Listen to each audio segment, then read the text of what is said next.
Hi, this is Dan. I wanted to show you what size bit fits in what size screw, or more succinctly, exactly how to know if you're using the right size bit in the right size screw.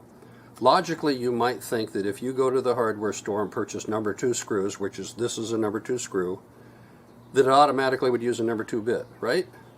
Wrong. A number 2 screw, a number 3 screw, and a number 4 screw all fit a number 1 bit. And you can tell by placing the bit in the screw head, if it goes all the way in so that you can't see the angle on the tip of the bit, you know that you have a proper fit. If you put a larger bit in to a number 2 screw, this happens to be a number 2, you can see the angles that are still sticking out. You are only giving part of this bit a chance to turn the entire screw. It simply is not going to be nearly as successful, and you're just going to have trouble sooner down the road. I could sit here and list all the different sizes that fit all the different bits, or you can simply Google it. But the fact of the matter is that the size of the screw and the size of the bit do not necessarily ever correspond with each other. Hi, this is Dan Pinkard. Today I'm going to demonstrate my new KnifeEdge bit.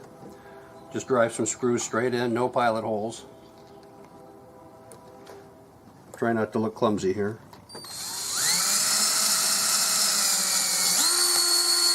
You notice no slippage. I can drive this screw right through the board if I want to and bring it back. I'll do that one more time just to show you, and again, no pilot hole.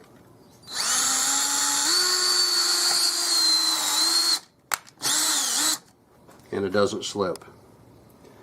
You might have seen earlier that I just got done removing these screws with this bit.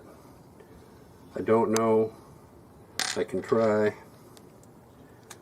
I'm going to use a small hole here just to get it in because I know I'll never start it otherwise. There's really nothing left of it.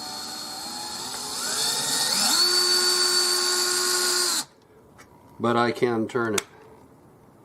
And here's the important part, can I get it out?